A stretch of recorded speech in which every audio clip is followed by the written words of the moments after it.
Modelos de organización a través del tiempo, vamos a ver que esos modelos fueron cambiando. ¿Y por qué fueron cambiando? Porque cuando nosotros hacemos un análisis de este tipo, para que el modelo cumpla uno de los requisitos que acabo de mencionar, que es el de actualidad, obviamente tenemos que hacer el análisis desde el contexto, desde la época social, política, económica, en el que estuvieron presentes. Y es así que si nosotros analizamos la evolución de las escuelas de administración, vamos a ver que el momento histórico en que se dio el funcionamiento de estas escuelas tuvo gran impacto sobre el modelo de gestión. La evolución de las escuelas de la administración, ¿cuándo comienza a analizarse, los estudiosos comienzan a analizar las escuelas? Las comienza con las escuelas clásicas, Taylor y Fayol, en el año 1925 con la Revolución Industrial.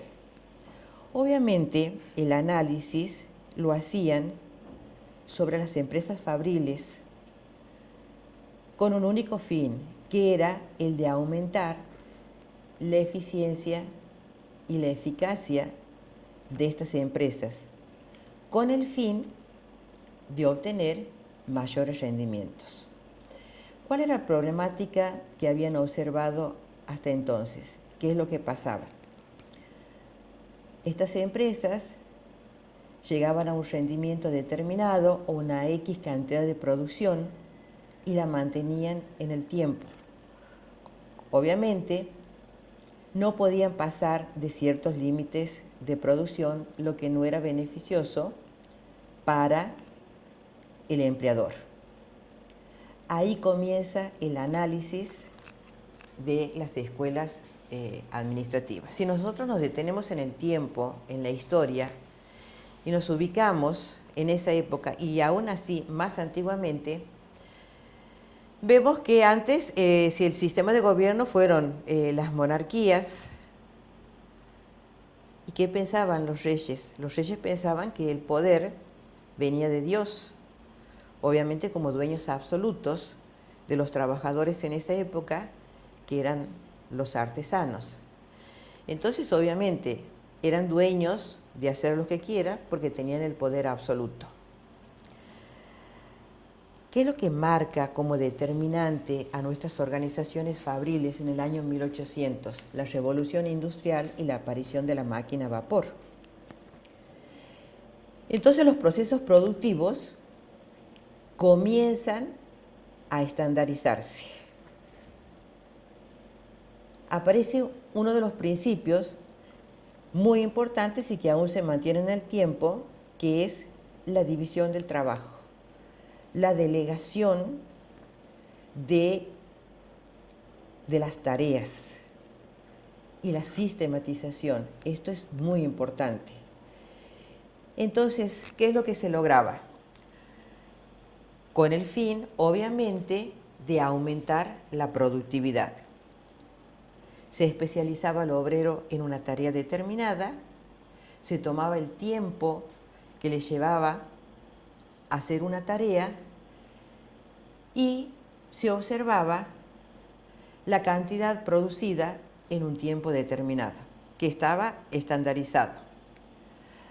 Aquel obrero que superaba esa cantidad previamente determinada, se lo retribuía, obviamente de forma económica. ¿Por qué? Porque en ese entonces se pensaba que al hombre solamente le interesa lo económico, que el hombre es holgazán por naturaleza y que lo único que le interesa es obtener mayores rendimientos económicos. Pero fíjense que lo que pasaba es que si bien aumentaban la producción, llegaban a un punto y quedaban ahí. Es así que empiezan a analizar la organización, la estructura de la organización desde diferentes maneras, siempre con el fin de aumentar la productividad. Y sin embargo, llegaban a un punto y el crecimiento estaba terminado. La falla que tenían en este análisis que ellos hacían es que tenían en cuenta la estructura, pero no tenían en cuenta el hombre. Entonces podemos mencionar como principios que están muy marcados en esta escuela, en las escuelas clásicas, es la división del trabajo, la autoridad y la responsabilidad. Es decir, que la autoridad estaba muy marcada, delegaba funciones que eran absolutamente controladas por un supervisor que era muy rígido, muy estructurado, que solamente daba órdenes, no acompañaba en su trabajo a los obreros. Había una unidad de mando, uno solo era el que delegaba, y una unidad de dirección que no admitía ninguna sugerencia por parte de quienes trabajaban en la organización.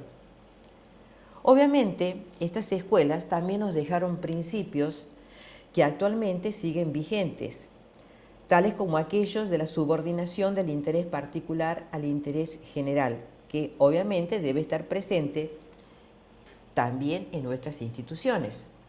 Todos nosotros, como agentes que prestamos un servicio, debemos subordinar nuestros intereses particulares en beneficio del interés general, que en este caso serían nuestros alumnos. Entonces, ¿cuál fue la falla de esta escuela? Que las escuelas clásicas intentaron mejorar la producción, aumentarla, teniendo en cuenta la estructura, pero no los hombres. Posteriormente, en el año 1935, aparecen las escuelas de las relaciones humanas en contraposición a las escuelas clásicas. Esas escuelas estuvieron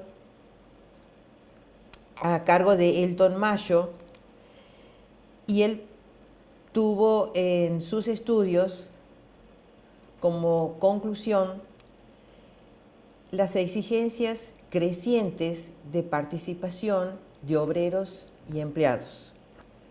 La estructura comienza a abrirse, deja de ser rígida y en lugar de un capataz controlador, cambian por supervisores que acompañen al obrero en su trabajo. Es decir, que Mayo rechaza totalmente los sistemas autoritarios de la escuela anterior. Comienzan a regular la producción dentro de los límites fijados por los obreros. Es decir, que para los clásicos el único incentivo que interesaba a los obreros era el económico. Para Mayo rechaza los sistemas de incentivos a una costa de perder sus ventajas dentro del incremento de los ingresos. Pero esta escuela, que es la Escuela de Relaciones Humanas, pone acento en el hombre. Y ellos concluyen con que al hombre la retribución económica o salarial no es lo único que le interesa. El hombre, para aumentar su rendimiento dentro de la organización, debe tener otras motivaciones. Y esas motivaciones son de orden personal. Como personas, todos los que trabajan en una organización cualquiera, y eso lo podemos aplicar y está muy vigente, necesita ser tenido en cuenta como persona. Necesita ser escuchado. Necesita ser escuchado, necesita estar comprometido para que esa organización cumpla con los objetivos. En ese entonces, los obreros estaban hastiados de las tareas rutinarias que la especialización y la excesiva división del trabajo habían delineado. ¿Se imaginan ustedes que a lo mejor dentro de un proceso, cuántas tareas repetitivas, de acuerdo a la división del trabajo, estaban asignadas a una persona en particular? Sobre todo, que se le asignaba un tiempo determinado para controlar la cantidad que había producido. De ahí que podíamos tener un obrero que esté con un martillo clavando todo el tiempo, totalmente automatizado. Eso se deja de lado en esta escuela. Entonces, se comienzan a conformar estructuras teniendo en cuenta a la persona. Pero aquí también les pasa lo mismo que les pasó en la escuela anterior. Llegan a un punto, aumentan la producción, pero después no la pueden superar. ¿Cuáles fueron las desventajas de las escuelas de relaciones humanas? Que por el contrario a la anterior, aquí tienen demasiado en cuenta a la persona y dejan de lado la estructura. Entonces, obviamente, si nos detenemos a pensar, ¿qué es lo que estaba fallando? Una integración de la estructura y de la persona, un equilibrio, tareas coordinadas. Entonces aparece ya en el año 1946 al 1960 otro modelo de gestión, que son el modelo de la teoría de la organización. Entonces esta escuela, que tiene como precursor a Simon y March, hace un análisis completo del proceso de toma de decisiones y utiliza el razonamiento del hombre administrativo, que obviamente actúa con una racionalidad limitada y trata de lograr objetivos satisfactorios. Objetivos satisfactorios, me refiero a los objetivos que están planteados dentro de la organización. En lugar del homo económicos, del hombre que solamente trabaja porque le interesa el dinero.